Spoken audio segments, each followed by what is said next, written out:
नया topic start करते हैं, विच इज लीवर। इसको हम क्या नाम से जानते हैं? यकृत। ठीक है। लीवर जो है, इसकी उत्पत्ति जो होती है वो होती है एंडोडर्मल। कौन सी? एंडोडर्म।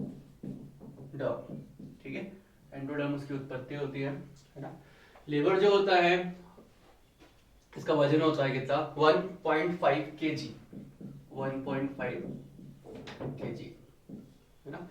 लीवर में दो लोब होते हैं, मतलब उसकी दो पालियां होती है, फिर दो पिंड होते हैं। एक होता है दाया पिंड और एक होता है बाया पिंड। ठीक है, तो ये जो है इसका कौन सा वाला भाग है? ये इसका लेफ्ट वाला भाग है। ये कौन सा इसका भाग हो जाएगा? ये इसका राइट, है ना। ये दाया पिंड और ये बाया पिंड, है ना। दोनों के साइज में डिफरेंस भी है ना। दाया पिंड जो होता, बाया पिंड जो होता है छोटा है ना। ये पूरे लिवर का 1/6 भाग होता है। कितना? 1/6। और जो बचा कितना 5/6, वो कौन सा होगा? बाया पिंड, है ना। दोनों के दोनों भाग आपस में अलग होते हैं। अलग होते हैं मतलब आपस में सेपरेटेड रहते हैं, क्योंकि इनको अलग एक विशेष प्रकार का लिगामेंट करता है। इस लिगामेंट को हम बोलते, दिख रहा है आपको ये लिगामेंट? ये लिगामेंट कहलाता है फॉल्सी पैरम लिगामेंट। क्या कहलाता है? फॉल्सी पैरम लिगामेंट, है ना। पेरिटोनियम मेम्ब्रेन से ही बना होता है, उसी का वलन होता है। पेरिटोनियम अगर आपको नहीं पता हो तो मैं आपको बता देता हूं। देखो हमारी जो बॉडी है वो बहुत इंटरनल ऑर्गन्स की बात करें तो वो बहुत स्पेसिफिकली क्या है, पैक्ड होती है ना। हम जानते हैं कि थोरेसिक कैविटी जो होती है इसको हम बोलते हैं वक्षीय गुहा, वो ऊपर की साइड रहती है। और जो एब्डोमिनल कैविटी होती है उसको हम बोलते हैं उदर गुहा, वो कहाँ पे होती है? नीचे की साइड होती है।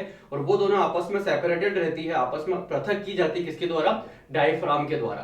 तो ये जो आपको ब्लू कलर की लाइन दिख रही है, ये क्या है? Diaphragm,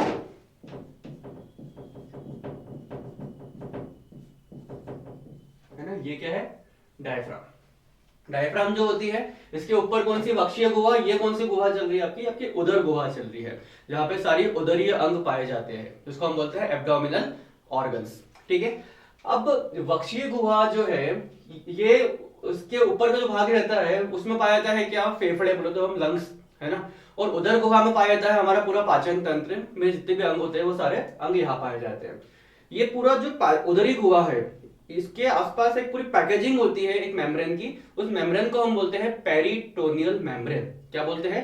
peritoneal membrane. किसकी पैकेजिंग करती है वो? उदरीय गुहा की। ठीक है। अब देखो ये पेरिटोनियम मेम्ब्रेन की बहुत अच्छी बात है कि ये इतनी अच्छी पैकेजिंग होती है कि जो वक्षीय गुहा की अगर हम बात करें, मान लो अगर किसी प्रकार का द्रव है, हम जानते हैं हमारे फेफड़ों के आसपास प्लूरल द्रव होता है, तो ये पैकेजिंग इतनी अच्छी होती है कि वो द्रव जो होता है उसका कहीं रिसाव नहीं होता, मतलब कोई ड्रेनेज या कोई लीकेज नहीं होता, है ना। यहाँ के जो ऑर्गन है वो वहां फिक्स है, यहाँ का कोई द्रव यहाँ नहीं आ सकता, यहाँ का कोई द्रव वहां नहीं आ सकता। इतनी अच्छी क्या होती है? ये पैकेजिंग होती है। क्लियर है ये?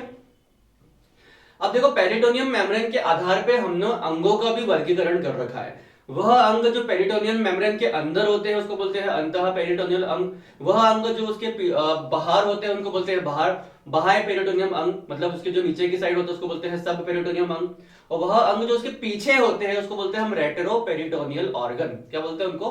रेटेरो पेरिटोनियल ऑर्गन। वह ऑर्गन जो पेरिटोनियल मेम्ब्रेन के पीछे की साइड होते हैं। क्लियर है? जो अंदर है उनको बोलते हैं इंट्रा पेरिटोनियल ऑर्गन, जो पीछे है उनको बोलते हैं रेट्रो पेरिटोनियल ऑर्गन, और जो उसके नीचे पाए जाते हैं उनको हम बोलते हैं सब पेरिटोनियल ऑर्गन। अगर कुछ एग्जांपल्स की अपन बात करें तो जो इस मेम्ब्रेन के अंदर है तो पूरा डाइजेस्टिव सिस्टम इसके अंदर है, सिर्फ डिओडिनम का अग्र भाग जो होता है वो उसके पीछे होता है। इसकी वजह से उसको हम क्या बोलते हैं? Retro peritoneal organ.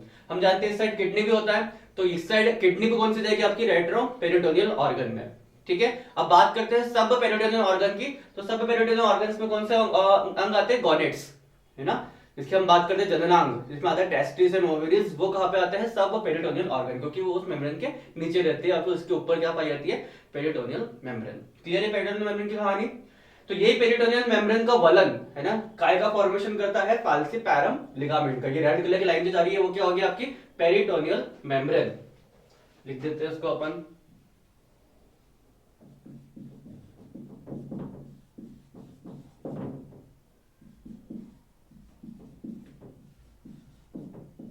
पेरिटोनियल झिल्ली, है ना। चलो अब बात करते हैं हमारे लीवर की। लीवर के दो लोब आपको दिख रहे होंगे, है ना, ये राइट वाला लोब है और ये इसका लेफ्ट वाला लोब है, पे पिंड है, ठीक है। अब देखो इसके अंदर आपको शाखाएं दिख रही है, आपको इसके अंदर नलिकाएं दिख रही है, तो वह नलिकाएं जो लेफ्ट लोब से निकलेगी उनको बोलेंगे लेफ्ट हेपेटिक डक्ट, है ना, लेफ्ट हेपेटिक डक्ट, डक्ट मतलब होता है नलिका, और वह नलिकाएं जो राइट वाले लोब से निकलेगी उनको बोलेंगे हम राइट हेपेटिक डक्ट। तो आपको क्लियरली विजिबल होगी ये नलिकाएं कौन सी होगी, लेफ्ट हेपेटिक डक्ट, ये नलिकाएं कौन सी होगी, राइट हेपेटिक डक्ट। नामकरण कर दे इसका, एब्रीविएशन यूज कर दे। एब्रीविएशन मतलब क्या होता है, जो आपके पास कोई स्पेलिंग बड़ा होता है तो हम उसके पहले पहले अल्फाबेट्स को जो लिख देते हैं उसको बोलते हैं एब्रीविएशन। तो ये इसकी बात करें अगर हम, तो ये क्या है, राइट लेफ्ट हेपेटिक डक्ट इसका नाम है, तो हम लिख देते हैं LHD, है ना। क्या हो जाएगा, लेफ्ट हेपेटिक डक्ट, इसका फुल फॉर्म लिख देते हैं अपन नेक्स्ट वाली में, एब्रीविएशन लिखते हैं। क्लियर है, ये इसका एब्रीविएशन हो गया। इसका नाम क्या है, राइट हेपेटिक डक्ट, तो ये लिख देते हैं RHD, है ना। समझ जाओगे, राइट बोले तो ये दाएं साइड है और ये इसके लेफ्ट हैंड साइड और बाएं साइड है। क्लियर है, ये बहुत सारी होती है ये, ठीक है। तो इन सभी नलिकाओं को हम बोलते हैं right and left hepatic duct. अब क्योंकि क्लासिफिकेशन करना पड़ेगा, है ना, जो लेफ्ट हैंड साइड है उसको बोलेंगे लेफ्ट हेपेटिक डक्ट, और जो राइट हैंड साइड है उसको बोलेंगे राइट हेपेटिक डक्ट। पर एक चीज आप देख रहे हो कि ये नलिका आपस में आके एक जगह आपस में जुड़ रही है। यहाँ पे आगे देखा, ये कौन सी नलिका है आपकी, ये है आपकी राइट वाले से, ये कौन सी आपकी लेफ्ट वाले से, और इस पॉइंट पे आके आप देख सकते हो कि यहाँ पे आके जुड़ रही है।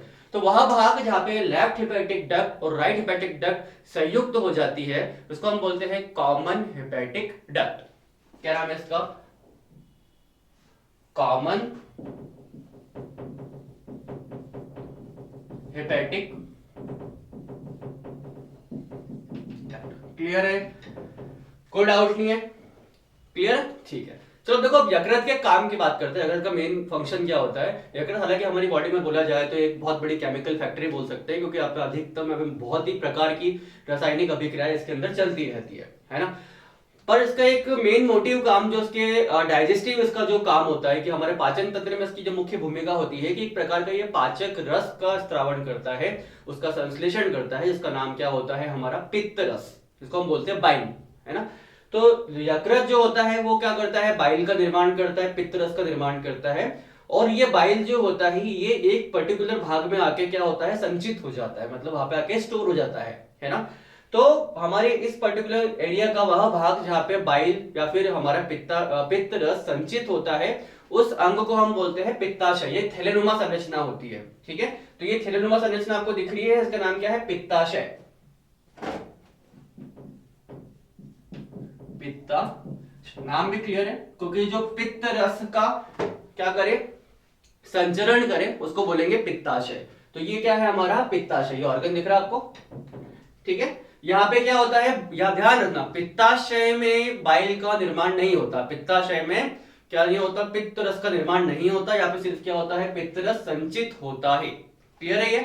अब देखो पित्ताशय से भी एक नलिका निकल रही है, आपने देखोगे ब्लू कलर की लाइन आपको दिख रही है, ये नलिका क्या करती है, किसको लेके निकलेगी, पित्त रस को लेके निकलेगी। इस नलिका का नाम होता है सिस्टिक नलिका।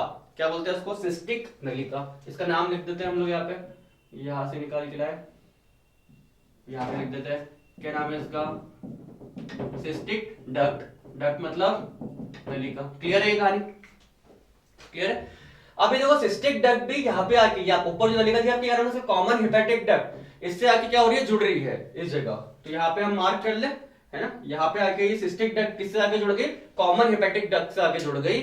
तो अब इसका नाम चेंज हो जाएगा। तो वह भाग जहां पे common hepatic duct cystic duct से आके जुड़ जाती है, उस नलिका को हम बोलते हैं कॉमन बाइल डक्ट। क्या बोलते हैं उसको, कॉमन बाइल डक्ट, है ना। इसका एक और नाम है, थोड़ा सा कॉम्प्लिकेटेड है ना, याद करने की कोशिश करना, ठीक है। इसको बोलते हैं डक्टस कोलियोडोकस। क्या बोलते हैं, इसका नाम क्या है, डक्टस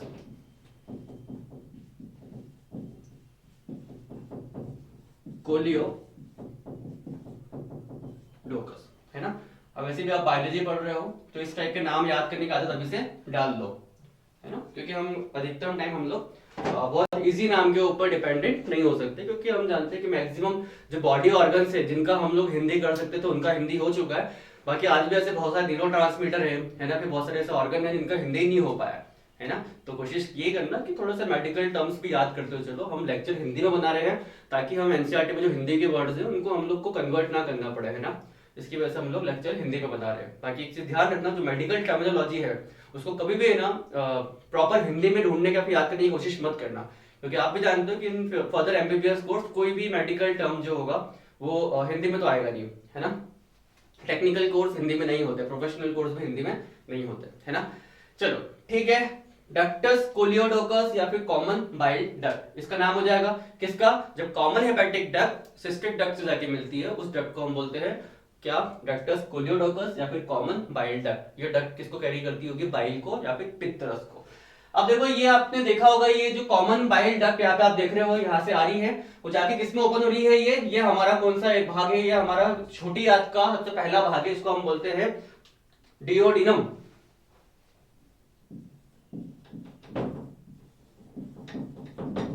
ठीक है, इसको हम क्या बोलते हैं, डिओडिनम, और उसको हिंदी में बोला जाता है, उसका नाम थोड़ा सा कंफ्यूजिंग है इसलिए अपन चेक कर लेते हैं। डिओडिनम को हम लोग बोलते हैं ग्रसनी, आई थिंक सो, है ना, ग्रसनी ही बोलते हैं, तो कंफर्म कर देते हैं अपन। ग्रहणी, क्या होता है इसको, ग्रहणी। एक्चुअली ग्रहणी, ग्रसिका और ऐसा एक है कुछ कॉम्बिनेशन है ना, इसमें थोड़ा कंफ्यूजन होता है, तो हिंदी में आप याद करो तो पहले अलग कर लेना। जो ग्रहणी है वो डिओडिनम है, ग्रसिका आई थिंक इजोफेगस को बोलते हैं, है ना, वो ग्रसनी आई थिंक फेरेंक्स को बोलते हैं, है ना। एक बार चेक कर देना इस चीज को, तीनों एक जैसे नाम है, थोड़ा कंफ्यूजन क्रिएट करते हैं। ठीक है, तो छोटी आंत का सबसे पहला भाग है जो है कहलाता है डिओडिनम, 25 सेंटीमीटर का होता है छोटी आंत का सबसे पहला भाग डिओडिनम। ठीक है, ये डिओडिनम का जो अग्रभाग दिख रहा है, आपको एक चीज ध्यान रखना है, डिओडिनम का अग्रभाग जो होता है ये पेरिटोनियल मेम्ब्रेन के पीछे होता है, इसकी वजह से इसको हम क्या बोलते हैं, रेट्रोपेरिटोनियल भाग, है ना। यहाँ पे आके कौन ओपन हो रही है आपकी, यहाँ पे आके आपकी कॉमन बाइल डक्ट ओपन होती है ना। अब देखो जहाँ पे ये कॉमन बाइल डक्ट ओपन होती है ना, इसके अंदर यहाँ पे इस पर्टिकुलर जगह आके ऊपर की साइड, तो यहाँ पे एक विशेष प्रकार का एक स्वेलिंग होती है, मतलब एक बोल सकते हैं स्वेलिंग, मतलब एक उभार बनता है, इस उभार को हम बोलते हैं एम्पुला ऑफ वाटर। क्या बोलते हैं, देखो उसको अपन अगर अलग से ड्रॉ करने की कोशिश करें तो देखो, सपोज ये जो ब्लू कलर वाला पार्ट है इसको ऊपर आके जूम कर देते हैं, सपोज इस प्रकार से इसमें क्या है, स्वेलिंग है, इस स्वेलिंग को हम क्या बोलते हैं, इस उभार को हम बोलते हैं एम्पुला ऑफ वाटर, और इसके अंदर इस प्रकार से एक स्पिंचर पाए जाते हैं। स्पिंचर मतलब क्या होते हैं, एक इस प्रकार की संरचना जो हमेशा उस द्रव का एक दिशीय प्रवाह प्रदान करे, मतलब हमेशा द्रव यहां से कहा जाएगा नीचे की ओर, पीछे की ओर ना जा पाए, बैक फ्लो को जो रजिस्ट करे, बैक फ्लो को जो प्रतिरोध करे, उस प्रकार की संरचना को बोलते हैं हम स्पिंचर। तो उस स्वेलिंग के अंदर क्या पाया जाता है, स्पिंचर पाया जाता है, स्पिंचर को बोलते हैं स्पिंचर ऑफ बॉयडन। ठीक है, नाम लिखते हैं अपन, तो स्वेलिंग को बोलते हैं एम्पुला ऑफ वाटर,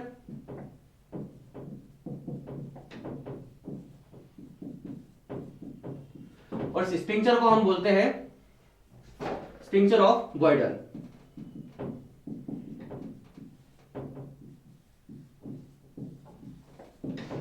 ठीक है, चलो अब देखो, आप देख रहे होगे कि डिओडिनम का जो आपको लूप दिख रहा है, इस लूप के अंदर एक ग्रंथि पाई जाती है, इस ग्रंथि को हम बोलते हैं क्या, अग्नाशय।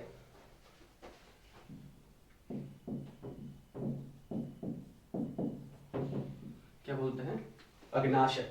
अग्नाशय भी एक प्रकार की विशेष प्रकार की ग्रंथि है, मिश्रित ग्रंथि है, क्योंकि इसमें से अंतःस्रावी एवं बाह्यस्रावी दोनों प्रकार के द्रव स्रावित होते हैं। बाकी अभी हम जिस द्रव की बात कर रहे हैं वो है बाह्यस्रावी द्रव, उस द्रव का नाम क्या है, अग्नाशयी रस, जो किससे निकलता है, अग्नाशय से। अच्छा एक चीज ध्यान रखना, यकृत भी एक ग्रंथि है, उसको शरीर की सबसे बड़ी ग्रंथि बोला जाता है। ठीक है, अग्नाशय की बात करते हैं, देखो अग्नाशय में इस प्रकार से नलिकाएं निकलती है, इन प्रकार की नलिका को हम बोलते हैं अग्नाशयी नलिका या फिर डक्ट ऑफ सेंटोरिनी। क्या नाम है इनका, डक्ट ऑफ सेंटोरिनी।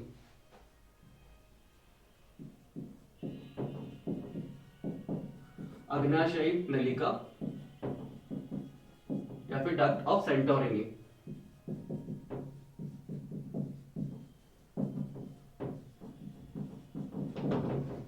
ठीक है, इन अग्नाशयी नलिकाओं की भी छोटी छोटी शाखाएं निकलती जाती है, उनको हम असेसरीज नलिका बोलते हैं। और जो मेन शाखा होती है उसको बोलते हैं मेन पैंक्रियाटिक डक्ट या फिर मुख्य अग्नाशयी नलिका। तो जो आसपास निकलती है उनको बोलते हैं सहायक अग्नाशयी नलिका, है ना, आसपास की शाखाओं को। यही शाखा जो अब आप देख सकते हो आप, यही शाखा आके किससे मिल रही है आपकी, ये आपकी कॉमन बाइल डक्ट थी, इससे आगे आपकी कौन सी शाखा मिल रही है, अग्नाशयी नलिका मिल रही है। तो आपको येलो भाग दिख रहा होगा, इसको अपन ब्लू कलर से टिक कर देते हैं तो आप इसको समझ पाओगे। येलो भाग दिख रहा है, इस भाग में क्या देखने को मिल रहा है आपको कि इस भाग में कॉमन बाइल डक्ट किससे आके मिल रही है, आपकी अग्नाशयी नलिका से आके मिल रही है। तो इस पर्टिकुलर नलिका का नाम चेंज हो जाएगा, इस नलिका को हम बोलते हैं हेपेटो पैंक्रियाटिक डक्ट। हेपेटो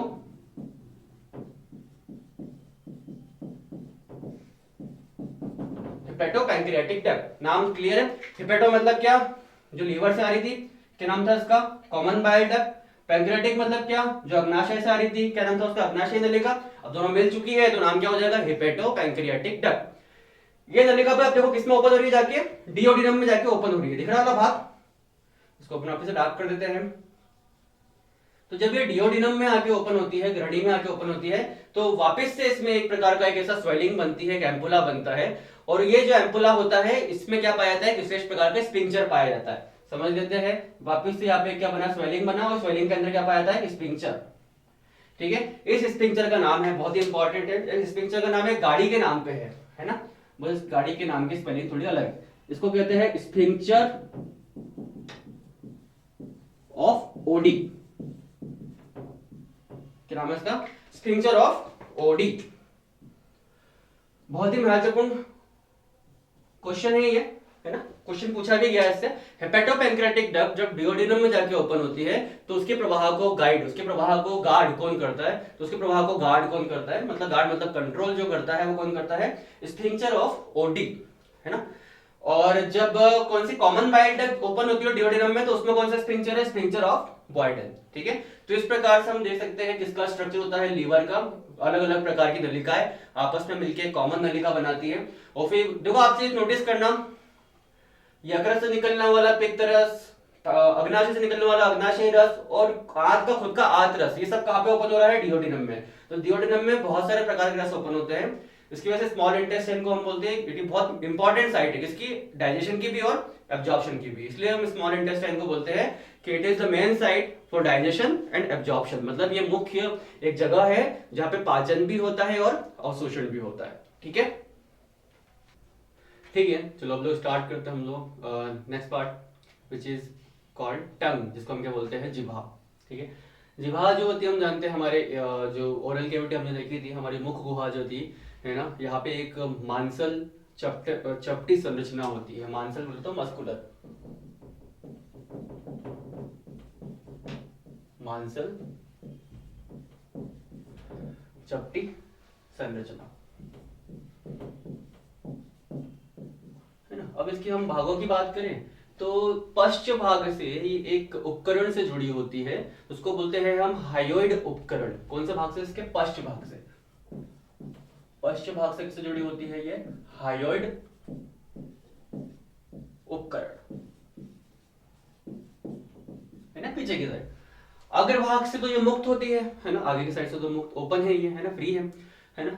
और अगर हम इसके मध्य अधर भाग की बात करें, मतलब इसका जो मिडिल वाला पॉइंट है और उसके अधर वाला मतलब नीचे वाला जो भाग है, वो हमारी जो मुख गुहा से जुड़ा होता है एक पतली झिल्ली से। कौन सा, इसका मध्य अधर भाग, इस साइड लिख लेते हैं, मध्य अधर भाग जो होता है ना, वो हमारे मुख गुहा से जुड़ा होता है पतली झिल्ली नुमा संरचना से। इसको हम बोलते हैं फ्रैनुलम लिंगुई।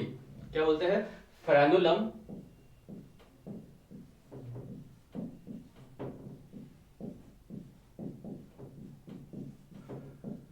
लिंगुई। ठीक है, स्पेलिंग में लिख देते हैं, फ्रैनुलम लिंगुई, है ना, क्लियर है ये। ठीक है, अब हम जिह्वा जो होती है, हम जानते हैं हमेशा गतिशील होती है ना, गति करती रहती है। तो जिह्वा जिस पर्टिकुलर पेशी की वजह से गति करती है उसको बोलते हैं हाइपोग्लोसल पेशी, है ना। क्या नाम है उसका, हाइपोग्लोसल हाइपोग्लोसल पेशी। हाइपोग्लोसल पेशी की वजह से जीवा क्या करती है, हमेशा गति करती है। अब जीवा को हम दो भागों में बांट सकते हैं, है ना। एक हो जाएगा उसका पश्च भाग, एक हो जाएगा उसका अग्रभाग। तो हम देखो यहाँ से स्टार्ट कर कोशिश करते हैं,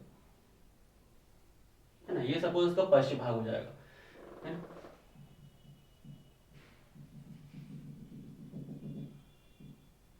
ठीक है, इसके पश्च भाग को हम बोलते हैं, कौन सा भाग इसका, फेरेंजियल भाग या फिर ग्रसनी भाग, ना, ग्रसनी।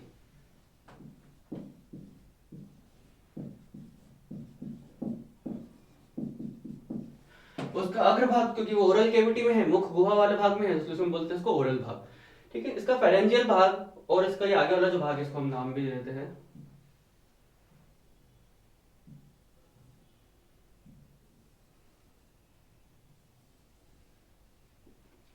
इसको बोलते हैं ओरल भाग।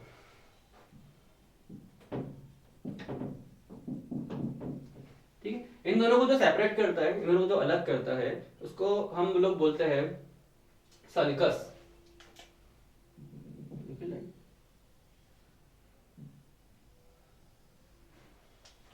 सल्कस फोरामेन, क्या नाम है इसका,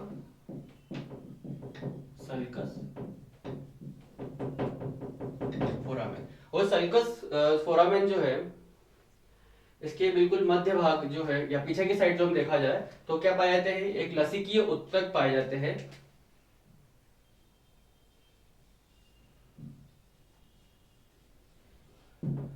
ठीक है, इन लसीकीय उत्तकों को बोलते हैं हम क्या, लिंगुअल टॉन्सिल्स। टॉन्सिल्स शब्द हमेशा लसीकीय उत्तकों के लिए यूज किया जाता है। तो ये लसीकीय उत्तक अब कहाँ पे है, लिंगुअल में है। लिंगुअल मतलब क्या होता है, जिह्वा, तो इनको बोलते हैं लिंगुअल टॉन्सिल्स। क्या बोला जाता है, लिंगुअल टॉन्सिल्स। ठीक है, ये हो जाएगा हमारा सल्कस फोरामेन, और इसको हम बोलते हैं लिंगुअल टॉन्सिल्स। ठीक है, सॉरी, इस लाइन को बोलते हैं सल्कस टर्मिनालिस।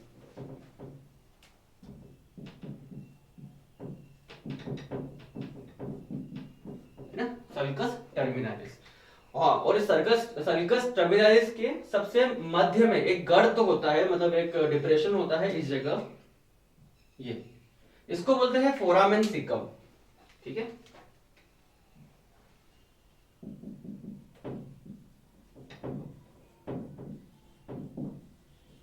ठीक है, थोड़ा ध्यान रखना, नाम एक जैसे है ना। सल्कस टर्मिनालिस किसको बोलते हैं, जो इस भाग को अलग करता है, इसके मध्य में एक गर्त होता है, इसको हम क्या बोलते हैं, फोरामेन सिकम।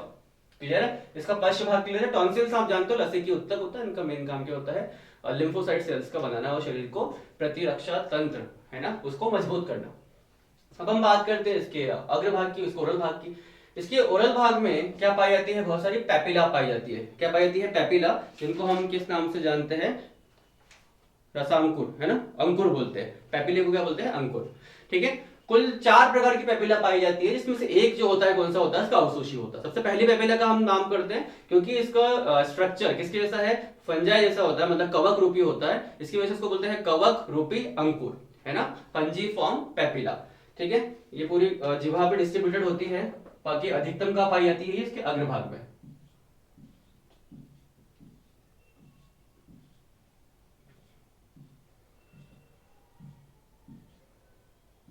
है ना, क्या नाम उसका, कवक रूपी अंकुर।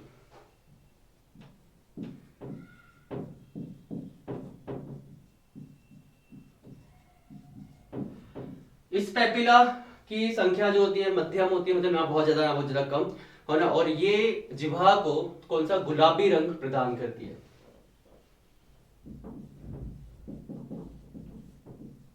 है ना, इसका डिस्ट्रीब्यूशन, वितरण जो होता है पूरी जिह्वा पे होता है, बाकी अधिकतम कहाँ पाई जाती है, उसके अग्रभाग में पाई जाती है। और यहाँ पे स्वाद ग्रंथि, स्वाद कलिकाएं पाई जाती है। स्वाद कलिकाएं मतलब जिसकी वजह से आपको स्वाद की क्या होती है, संवेदना, सेंसेशन, है ना। तो कलिका में स्वाद कलिया भी पाई जाती है, स्वाद कलिका। यहाँ पे हम टिक लगा देते हैं। टिक लगाना मतलब क्या है कि यहाँ पे उपस्थित है। ठीक है, दूसरे की हम बात करते हैं, दूसरे को हम बोलते हैं सूत्राकार अंकुर। सूत्राकार अंकुर मतलब क्या, फिलीफॉर्म। ये जो पैपिला है, ये पूरी टांग पे पाई जाती है ना, ऐसे कोई फिक्स जगह नहीं है कि जहाँ पे अधिकतम हो, पूरी टांगों पे पाई जाती है, सब जगह पाई जाती है। इसकी वजह से इसकी संख्या भी क्या होती है, सर्वाधिक। क्या नाम है इसका, सूत्राकार अंकुर।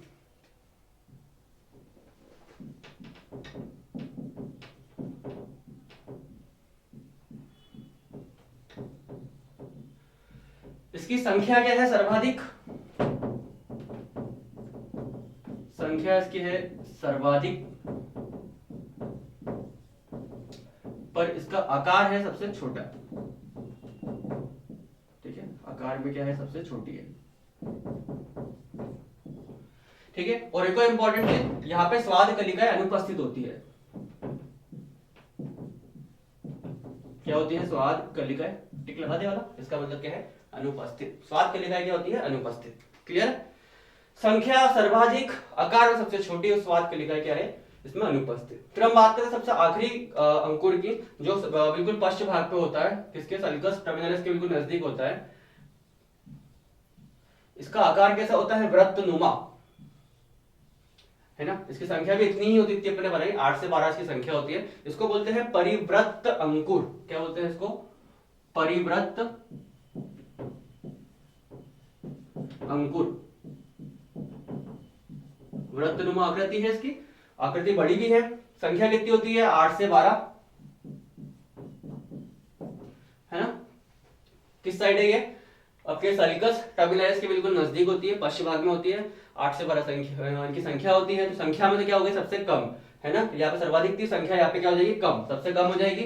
दूसरी बात करते हैं आकार की, तो आकार इनका क्या है, बहुत ज्यादा, सबसे बड़ा आकार होता है इनका, तो आकार में क्या हो जाएगी, है सबसे बड़ी।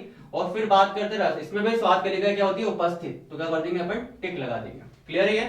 तो इस प्रकार से एक वितरण होता है किनका, इन 3 अंकुर का। एक और अंकुर यहाँ पे मतलब एक और पेपिला पाई जाती है, बिल्कुल इसके एजेस पे पाई जाती है, यहाँ पे लगा देते हैं अपन। ठीक है, इनका नाम जो होता है, इनको बोलते हैं हम वर्णित फोलिएट अंकुर। क्या बोलते हैं, वर्णित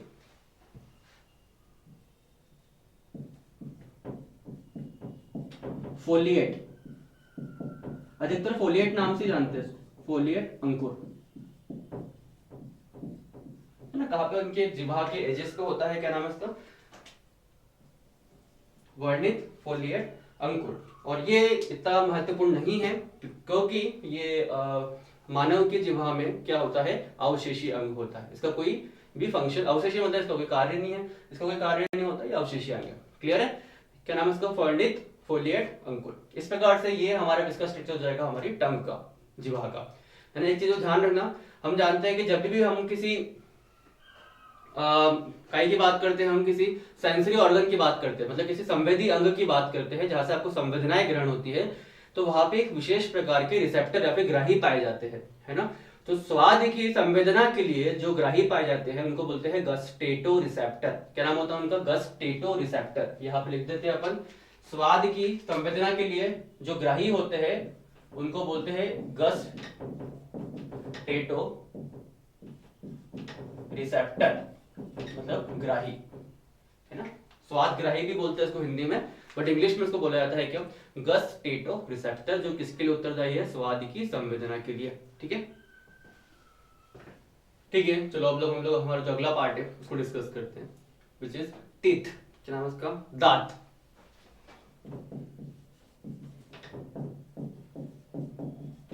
है ना। पहले इसकी संरचना पढ़ लेते हैं अपन, है ना। तो पहले तो अपन इसकी थोड़ा सा बारे में समझ लेते हैं। दांत जो होती है, इसकी उत्पत्ति होती है कैसी, एक्टोमीसोडर्मल। कैसी उत्पत्ति है इसकी, एक्टो, फिर आएगा मीसो, मतलब इसका कुछ भाग एक्टोडर्मल उत्पत्ति का है, कुछ भाग मीसोडर्मल उत्पत्ति का है ना। दांत के 3 भाग होते हैं। सबसे ऊपरी भाग जो होता है कहलाता है शिखर, मध्य वाला भाग जो उसका कहलाता है वो होता है उसका नेक, सबसे और नीचे वाला भाग जो होता है उसका कहलाता है रूट, इसको हम बोलते हैं मूल, है ना। तो शिखर, ग्रीवा और मूल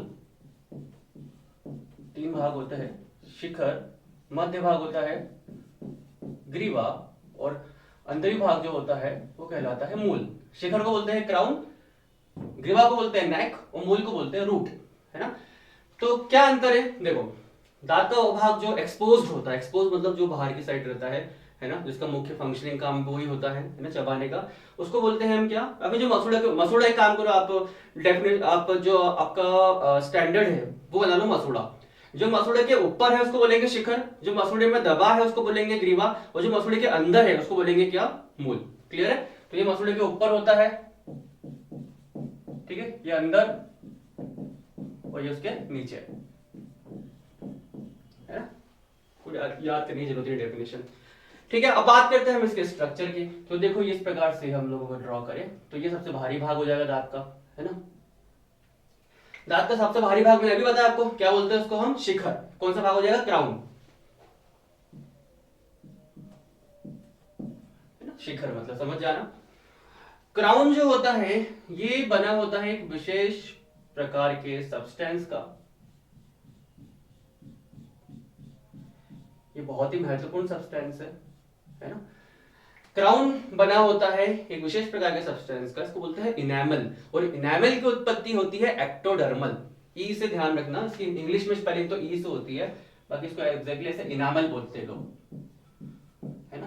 आप लोगों को याद करना है तो अपन इंग्लिश में भी लिख देते हैं इनेमल, है ना। इनेमल जो है सबसे बाहरी भाग है, और ये जंतु जगत का सबसे कठोर सब्सटेंस भी है, ठीक है। Hardest substance in animal kingdom is enamel. क्या नाम है इसका? इनेमल, ठीक है। और इसकी उत्पत्ति कैसी है? एक्टोडर्मल उत्पत्ति, यहां पर लिखे थे अपन एक्टो। इनेमल जो है इसका 96% भाग, कितना? 96% भाग अकार्बनिक लवण का बना होता है। अकार्बनिक लवण, कैल्शियम और फॉस्फेट जो होते हैं इनके अकार्बनिक लवण, कितना? 96%। इसमें सिर्फ 3% जल होता है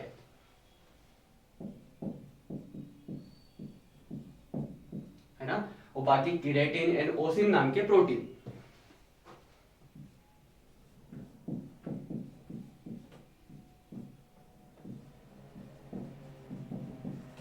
क्लियर है? इनेमल सबसे महत्वपूर्ण भाग है। इनेमल को स्रावित करने वाली कोशिका को बोलते हैं एम्ब्लियोब्लास्ट कोशिका।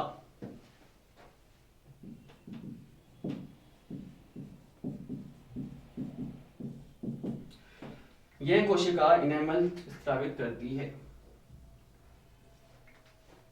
क्लियर है? कोई डाउट इसके अंदर? ठीक है, चलो अब बात करते हैं इसके हम नेक वाले भाग की। तो यहाँ सपोज नेक चालू हो गया, मतलब ये क्या हो? मसूड़ा, है ना, ये उसका नेक वाला भाग, और यहाँ से स्टार्ट हो जाएगा हमारा दांत।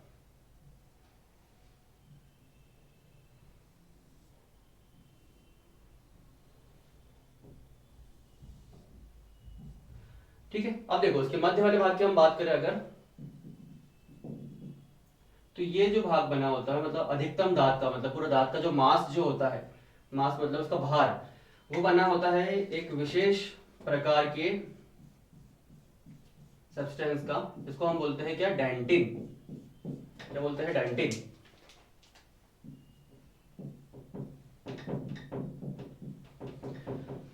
ठीक है, डेंटिन जो होता है इसमें 69% अकार्बनिक लवण पाए जाते हैं।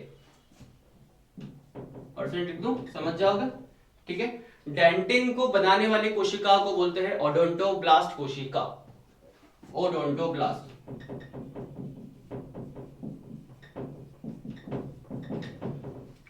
क्लियर है?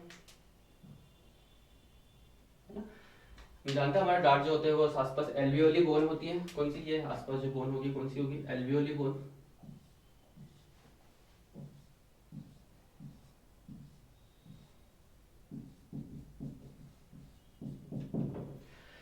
ठीक है, अब देखो एल्वियोल, जो दांत का वह भाग जो बोन के कांटेक्ट में है, यहाँ पे भी विशेष प्रकार का सब्सटेंस पाया जाता है इस जगह के ना। देखो ये बोन के कांटेक्ट में वाला भाग है, यहाँ से अपन ड्रॉ कर लेते हैं ये वाला भाग।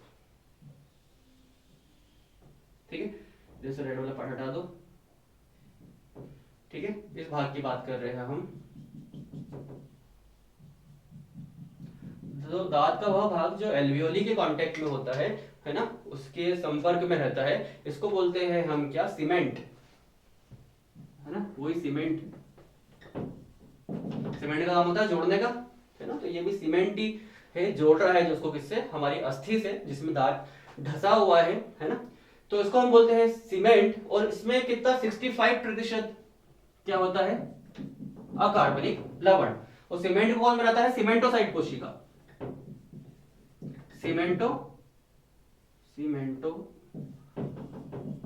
साइट, सीमेंट को कौन बनाता है, सीमेंटोसाइट कोशिका। क्लियर है। अब आखिरी में एक ही चीज बच रही है बस कठोर हमारे शरीर में, वो है अस्थिया, उसमें होता है 62% अकार्बनिक लवण। यहां से याद करो, इनेमल का याद कर लो, इनेमल का कितना है 96, इसका उल्टा कर दो, 96 का रिवर्ट क्या होगा, अगर संख्याओं को पलटोगे 69, 69 किसमें हो जाएगा, डेंटिन में, है ना। इसमें से कितने 4 कम कर दो तो क्या बन जाएगा आपका सीमेंट, इसमें से 3 कम कर दो तो क्या बन जाएगा आपकी अस्थिया, अस्थिया में कितना होता है 62% अकार्बनिक लवण। क्लियर है ये कहानी। अब देखो एक चीज ध्यान रखना, ये अस्थि और सीमेंट के बीच में एक झिल्ली पाई जाती है ना, उस झिल्ली को बोलते हैं पेरिडोंटल मेम्ब्रेन।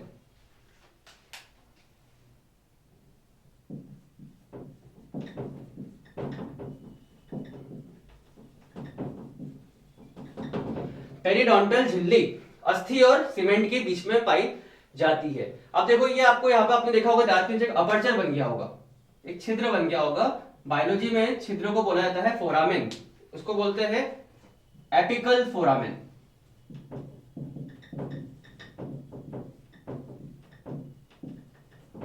क्या बोलते हैं, एपिकल फोरामेन। और इसी फोरामेन से क्या होता है, अंदर क्या तंत्रिकाएं और रक्त वाहिनियां क्या करती है, एंटर करती है ना, तंत्रिकाएं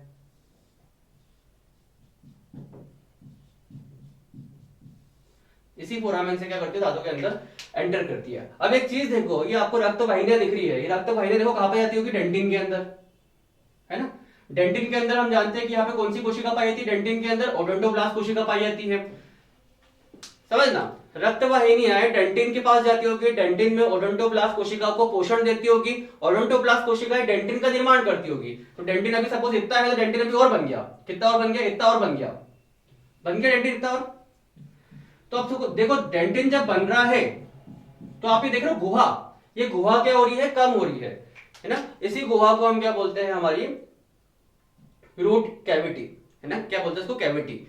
ये गुहा क्या हो रही है, कम हो रही है, और जैसे जैसे सक्रिय होती जाती है वैसे वैसे डेंटिन निर्माण की प्रक्रिया भी कम होती है, क्या होती है कि कम होती जाएगी।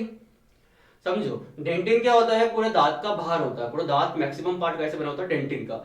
जैसे जैसे रक्त वाहिनियां डेंटिन को बनाने वाली ओडोंटोब्लास्ट कोशिकाओं को पोषण देगी तो क्या होगा, वो डेंटिन निर्माण की प्रक्रिया को बढ़ा देंगे, जिसकी वजह से क्या होगा, दांत का आकार बढ़ेगा, और ये अंदर की जो गुहा दिख रही है आपको, मूल गुहा, ये क्या हो जाएगी, सक्रिय हो जाएगी। और एक समय के बाद इतनी सक्रिय हो जाएगी कि ये रक्त वाहिनियां ओडोंटोब्लास्ट कोशिकाओं को पोषण नहीं दे पाएगी, और वो स्थिति में दांत जो होगा वो वृद्धि करना बंद हो जाएगा। और ये किसमें होता है, वयस्कों में। ठीक है, बच्चों के दांत देखना बहुत छोटे होते हैं, क्यों, क्योंकि उस टाइम गुहा बड़ी होती है और रक्त वाहिनियां ओडोंटोब्लास्ट कोशिकाओं को आसानी से पोषण दे सकती है। जैसे जैसे वो पोषण देगी वैसे वैसे डेंटिन की मात्रा बढ़ेगी और गुहा की आकृति छोटी हो जाएगी, और फाइनली जाके वयस्क अवस्था में ये इतनी छोटी हो जाएगी कि फाइनली ओडोंटोब्लास्ट कोशिका को पोषण मिलना बंद हो जाएगा। इसकी वजह से वयस्कों के दांतों में वृद्धि नहीं होती है और बच्चों के दांतों में वृद्धि होती है। क्लियर है, पूरा मेन कारण, जो मेन कारण है वो कौन है, सिर्फ डेंटिन। क्लियर है ये।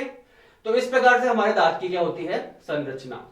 ठीक है, देखो कभी कभी पेरिडोंटल मेम्ब्रेन में कभी कभी इन्फ्लामेशन हो जाता है ना, सड़न हो जाती है, इन्फेक्शन हो जाता है, तो उसको हम बोलते हैं प्लाग, जिसमें हम बोलते हैं कि अनप्लीजेंट स्मेल जो आती है किससे, मुंह से, मतलब बदबू जो आती है, वो कौन सी बीमारी में आती है, प्लाग में, जब पेरिडोंटल मेम्ब्रेन में क्या हो जाती है, इन्फेक्शन या फिर स्वेलिंग। ठीक है, अब हम लोग देखते हैं दांतों का वर्गीकरण। ठीक है, ठीक है, देखो सबसे पहले आते हैं हमारे दांतों के वर्गीकरण में, दांतों के आकार की बात करें, अभी हम उसके शेप की बात करें, तो अगर सभी दांतों का शेप एक जैसा है तो उनको बोलते हैं होमोडोंट, है ना, समदांती। और अगर सभी दांतों का शेप, आकार अलग अलग है उसको बोलते हैं विषम दांत। ठीक है, तो ह्यूमंस में कौन से होते हैं, विषम दांती, विषम दंती भी बोल सकते हैं, विषम दांती भी बोल सकते हैं, इंग्लिश में उसको बोलते हैं हेटेरोडोंट। मतलब सभी के सभी दांत क्या है, उनकी आकृति अलग अलग होती है। अब आकृति अलग है तो उसको नाम भी अलग देना पड़ेगा, क्योंकि उसका काम भी क्या होगा, थोड़ा सा अलग होगा। तो देखो उसको समझने के लिए हम लोग एक सर्कल बना लेते हैं, है ना, और इस सर्कल में हम लोग सपोज उसको हम डिवाइड कर देते हैं यहाँ से, है ना। सपोज हमारे ओरल कैविटी है इसमें ये ऊपर की साइड की दांत और ये नीचे की साइड की दांत है। ठीक है, अब देखो हम लोग ड्रॉ करने की कोशिश करते हैं। ठीक है, सबसे पहले हम लोग बात करते हैं पहले दो दांत की। पहले दो दांत जो होते हैं इस प्रकार से। ठीक है, इनको हम बोलते हैं कृतनक, मतलब इंसीजर।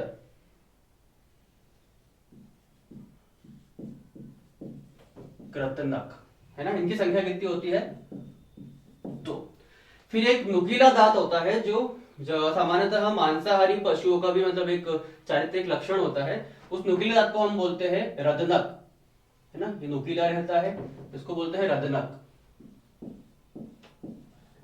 इसकी संख्या होती है एक, नुकीला है ना। फिर आती है हमारे पास चवर्णक, जिनका मैं देखो नाम चवर्णक हिंदी में आप आसानी से समझ सकते हो, जो चबाने का काम करे। तो फिर आता है चवर्णक, इनकी संख्या होती है दो, है ना, इनको बोलते हैं चवर्णक।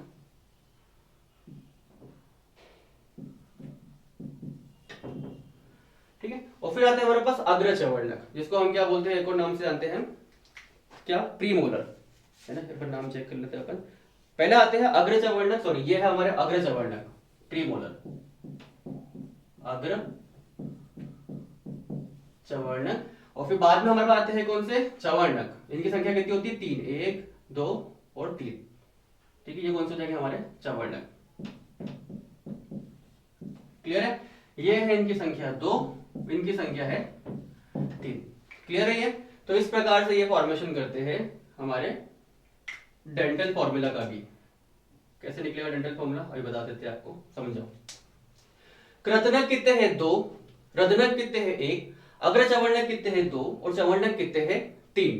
ठीक है, टोटल हमारे विषम दंती कितने? चार प्रकार के होते हैं। कृतनक खरीदने का काम करते हैं, रदनक फाड़ने का काम करते हैं, मांस काटने का काम करते हैं मुख्यतः, है ना। ये मांसाहारी जंतुओं में पाए जाते हैं। शाकाहारी जंतुओं में रदनक जो होता है ये दांत अनुपस्थित होता है, तो इस जगह कोई दांत नहीं होता, ये स्थान खाली रहता है, और इस खाली स्थान को हम बोलते हैं डायस्टमा, है ना। क्या बोलते हैं? डायस्टमा। रदनक कितने होते हैं? दो, सॉरी, अग्र चवर्णक कितने होते हैं? दो। और चवर्णक कितने होते हैं? तीन। अग्र चवर्णक और चवर्णक जो होता है इनका आकार में बस डिफरेंस है, ये ट्रायंगुलर मतलब त्रिभुजाकार होते हैं, और ये आपके चतुर्भुज मतलब ये कैसे होते हैं आपके, इसमें रेक्टेंगुलर टाइप के होते हैं। ठीक है, इनका ये डिफरेंस है। अब देखो ये आपका एक साइड हो गया, सेम इस साइड भी होगा। इस साइड का अपन ड्रॉ करने की कोशिश करें तो दो आपके हो गए कृतनक, एक हो गया आपका कौन सा? रदनक, दो आपके हो गए कौन से? चवर्णक, और तीन हो गए कौन से? दो हो गए आपके अग्र चवर्णक, और तीन हो गए आपके कौन से? चवर्णक। हो गए ओरल कैविटी ऊपर पूरी। अगर काउंटिंग करें इनकी अपन तो 2 1 2 3 कितने हो गए? 2 1 3, तीनों दो 5 और एक 8, मतलब इस साइड कितने हो गए? 8। इस साइड पे कितने होंगे? 8। ऊपर जबड़े की कहानी क्लियर है। सेम निचले जबड़े में कितने होंगे, है ना। ये दो हो गए आपके कौन से? कृतनक, एक हो गया आपका कौन सा? रदनक, दो हो गए आपके अग्र चवर्णक, और तीन हो गए आपके कौन से? चवर्णक। तो इधर पे कितने होंगे आपके? 8, और इस साइड पे कितने होंगे? 8।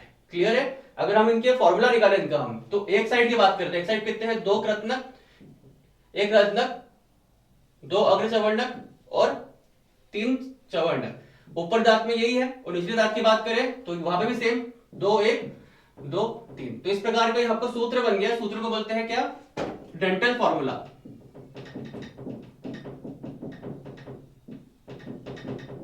क्या बोलते हैं? Dental formula. और डेंटल फॉर्मूला में अगर आप दो का मल्टीप्लाई कर दो तो आप कुल दांतों की संख्या निकाल सकते हो।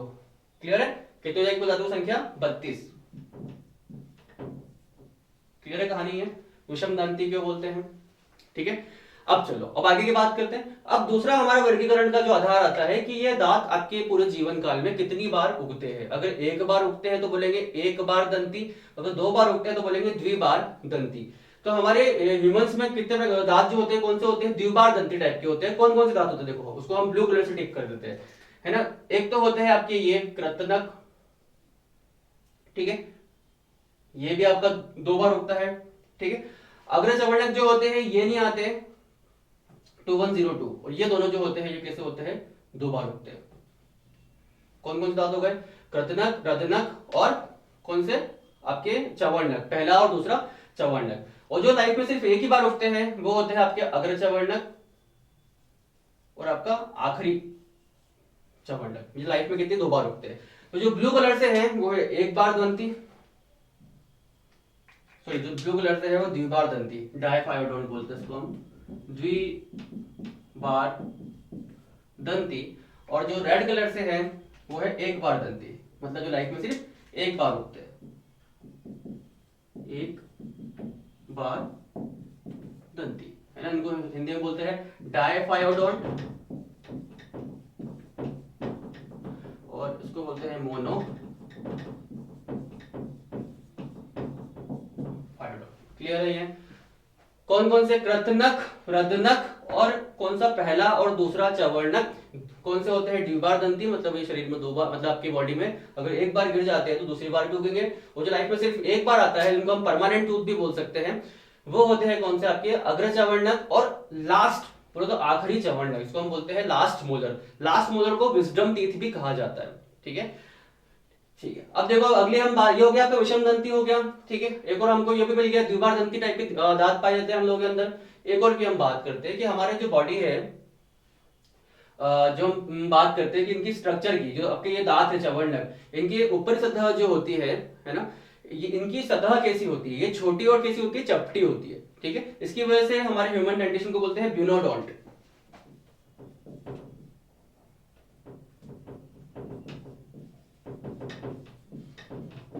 किसकी बात कर रहे हैं हम लोग?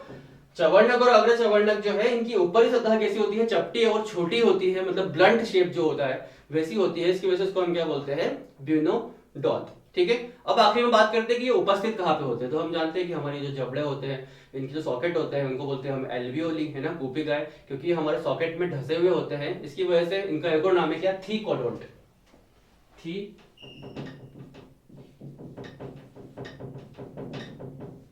है ना, थीकोडोंट। इसको हिंदी में बोला जाता है क्या? इसको हिंदी में हम बोलते हैं गर्थ दंती। गर्थ दंती, बिनोडोंट को तो बिनोडोंट ही बोलते हैं। ठीक है, और ये हमने लिख दिया इसके हिंदी के नाम। ठीक है, तो इस प्रकार से दांत में क्या होता है? वर्गीकरण होता है। ठीक है।